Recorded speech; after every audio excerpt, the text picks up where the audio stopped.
අපි යාපනයේ ඉඳලා ආවා මාතරට දෙවුන්දොර තුඩුවට සාමය වෙනුවෙන් ජනතාව ජාතීන් අතරේ සමගිය වෙනුවෙන් සංහිඳියාව වෙනුවෙන් ජාතික ආරක්ෂාව වෙනුවෙන් ජාතික එකමුතුව වෙනුවෙන් පාගමනයක් අපි අද පටන් අරන් තියෙනවා දෙවුන්දොර තුඩුවේ ඉඳලා පේදුරු තුඩුව වෙනකන් අපි මෙතන මේක කරන්න හේතුව අපි දෙගොල්ලෝ කියන්නේ මේ සිංහල දෙමළ මිනිස්සුන්ව වෙන් කරලා තියන්නේ භාෂාවෙන් ඉතාමතා එක්තරා පිරිසකට අපි දෙගොල්ලෝ එකතු වෙන එක කැමති නැති කණ්ඩායමක් ඉන්නවා.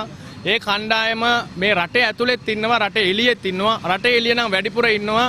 ඒක මට නම් වශයෙන් කියන්න පුළුවන් කිසි බායක් නැතුව. එකක් ඉන්දියාව, දෙවැනි එක බටහිර රටවල් කීපයක්. ඉන්දියාව ඔත්තු සංවිධාන රෝ කියලා කියන රිසර්ච් ඇන්ඩ් ඇනලිසිස් විං තමයි 1984 දී ප්‍රභාකරන් ඇතුළුවත් LTT කණ්ඩායමටත් උමා මහේශ්වරන් පත්වනාභා ශ්‍රී සභාරත්න මේ කණ්ඩායමටත් ඉන්දියාවට අරගෙන පුහුණු කරලා සල්ලි දීලා ආයුධ දීලා ලංකාව ඇතුළට දැම්මේ.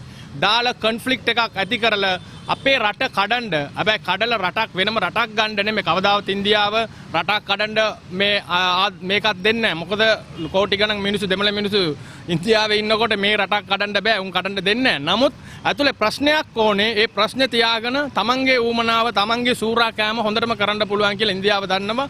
ඒකින්ද තමයි මේ මෝඩියෝ ටික අදලා මේක ඇතුළට දැම්මා. මේ මෝඩියෝන්ට තේරුන්නේ නැහැ මොකද කරන්නේ කියලා. සමහරුන් තේරිච්ච අය තේරිච්ච විදියට කරා. තේරිච්ච නැති උන් ඇවිල්ලා අර පොඩි අහිංසක දුප්පත් ජනතාවගේ තරුව ටික අරගෙන ගිහිල්ලා මිනිමරුන් වලට දුන්නා.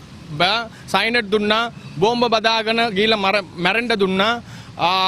ඉරගෙවල් වලට යවුවා. ඒ කියන්නේ මං වගේ අපිට කියන්නේ අඩු කුලේ කියලා. ඒ කියන්නේ මං වගේ රාමදින කුලි වැඩ කරන, ත්‍රිවිල් එලවන, මාළු දීවර වැඩ කරන සාමාන්‍ය දුප්පත් අහිංසක ජනතාවගේ දරුව තමයි මැරුණේ.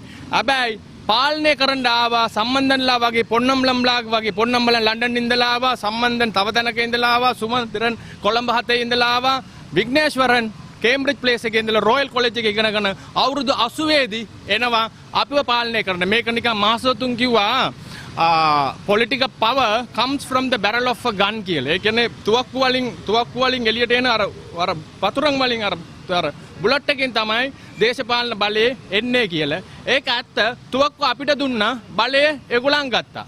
ඒ අය තමයි තාමත් මේ රට බෙදන්නත් මේ රටේ ප්‍රශ්න ඇති කරන්නත් ওই රෝ ඔත්තු සංවිධානෙත් එක්ක එකතු වෙලා වැඩ කරනවා.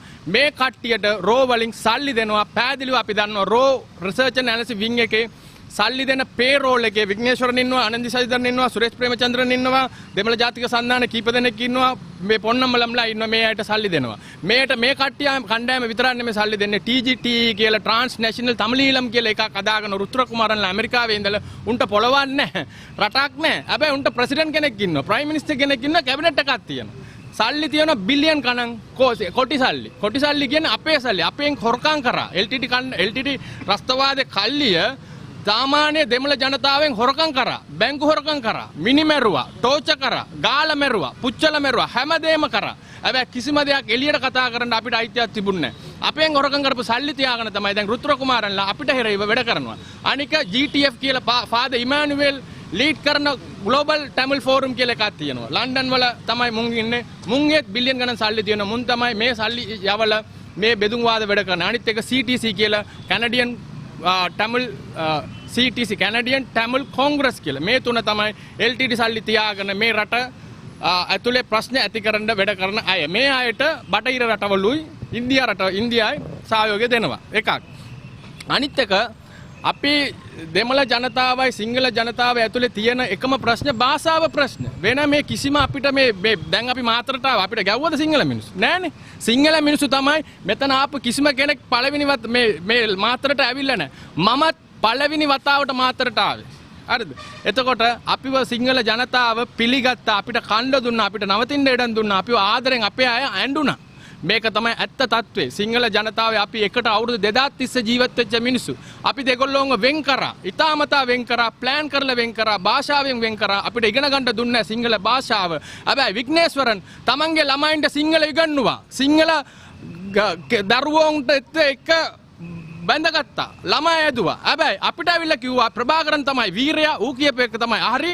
උඹලා සිංහලයන්ට ගාන්න ඕනේ කියලා තමයි අපිට විග්නේශ්වරන් කියලා දුන්නේ. මේක හරිද? විග්නේශ්වරන් වගේ මේ මිනිස්සයාට මට වචනයක් නැහැ. මුන් වගේ සත්තු වගේ ඇසිරෙන මිනිස්සු ඉන්නකම් මේ රටේ ප්‍රශ්න එනවා. මුන්ට මට ඇත්තට මේ මම කවදාවත් මේ හිංසාවවත් ආයුධ ගන්න එකවත් පිළිගන්න මිනිසෙක් නෙමෙයි. හැබැයි මට මේක දකින්නකොට මේ අහිංසක අම්මලාගේ ළමයි මැරෙනකොට දකින්නකොට මට හිතෙනවා මට තුවක්කුවක් තියෙනවා නම් මුන්ට වෙඩි තියන්න ඕනේ කියලා. එච්චර තරාවක් කේන්තියක් මට ඇති වෙනවා. ඒ කියන්නේ මුන් ඒක තමයි කරන්නේ සාමාන්‍ය ජනතාවගේ ඔළුවට වෛරය ඇති කරනවා. මේක ඉවර කරන්න ඕනේ. එකක් ජෙනීවා යනවා මානව හිමිකම් ඉල්ලගෙන. ඔයගලන් දන්නවද Indian IPK Indian piece keeping forces කියලා කිව්වා. හරිද? උන් ඇවිල්ලා යාපනයේ ස්පිරිතාලේ ඇතුළට ඇවිල්ලා වෙඩි තියලා මරලා තියෙන 80කට වැඩිය මිනිස්සු. ඒ කියන්නේ ડોක්ටර්ස්ලා නර්ස්ලා 1987 ඔක්තෝබර් මාසේ ඕක වුණේ. හරිද? අපි ඉන්දියන් හමුදාවට කියන්නේ IPKF කියන්නේ ඉන්දියන් පීස් කීපින් ෆෝසස් කියලානේ කියන්නේ. අපි කියන්නේ innocent people killing forces කියලා. තමයි අපි යාපනයේ කියන්නේ. එතකොට මානව හිමිකම් කතා කරනවා ඉන්දියාව. අයි ඉන්දියන් හමුදාව කරපු අපරාධ කතා කරන්නේ නැත්තේ. ඉස්සෙල්ලාම please investigate those crimes against humanity. Right? In Sri Lanka, Indian IPKF did crimes against Sri Lankan people. UN should investigate those things first. If they want to investigate crimes and war crimes, they have to investigate Indian forces did crimes. They did more than we can't tell uncountable crimes Indian forces did. There are documents, there are evidence. You can go through all these evidence I can give. Even I can. University Teachers for Human Rights recorded so many evidence, credible evidence are there.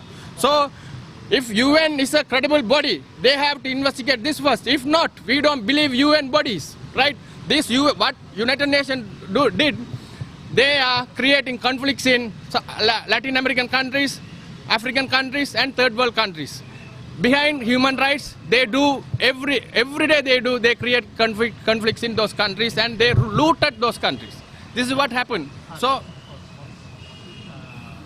තුනුක්කයි වල තියෙනවා LTT පතකාකාකරු. ඒ කියන්නේ මේ concentration camp like concentration camp. හරිද? තුනුක්කයි වල්ලිවා වට්ටුපුනම් වල්ලිවාකල් වල secret camps LTT තියාගෙන හිටියේ. ඒ camp එකේ තමයි මෙයාව තියාගෙන හිටියේ.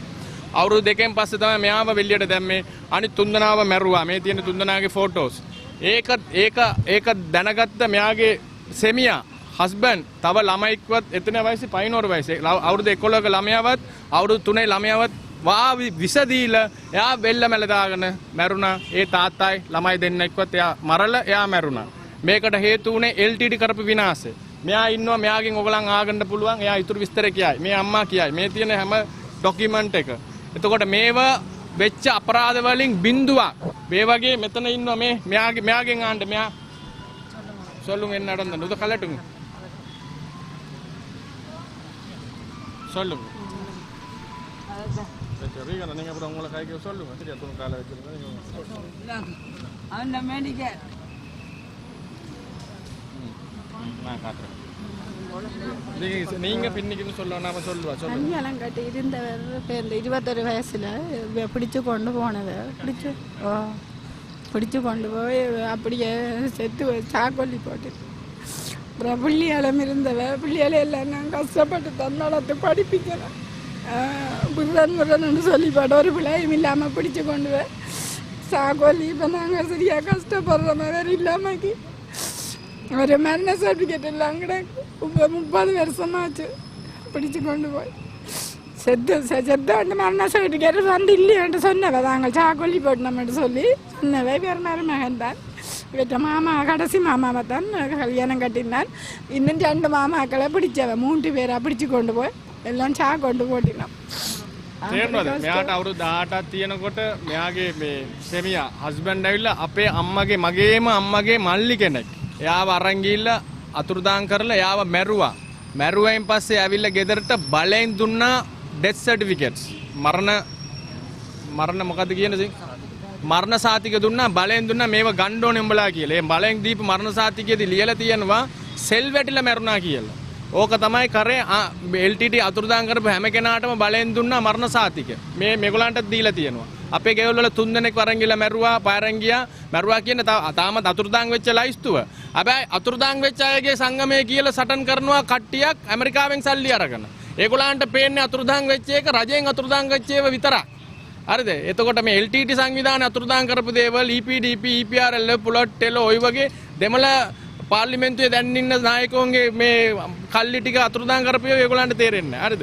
එතකොට මෙයාට එහෙම වුණා, මෙයාගේ ළමයි ටික අනාථ වුණා, මෙයා අනාථ වුණා, මෙයාව සමාජයෙන් කොන් වුණා, මෙයා තව එක්කෙනෙක්ව බඳින්න වුණා. ඔය වගේ සමාජ ප්‍රශ්න මෙයාගේ ළමයි අනාථ කන්දවල වල තමයි ඇදුනේ. හරිද?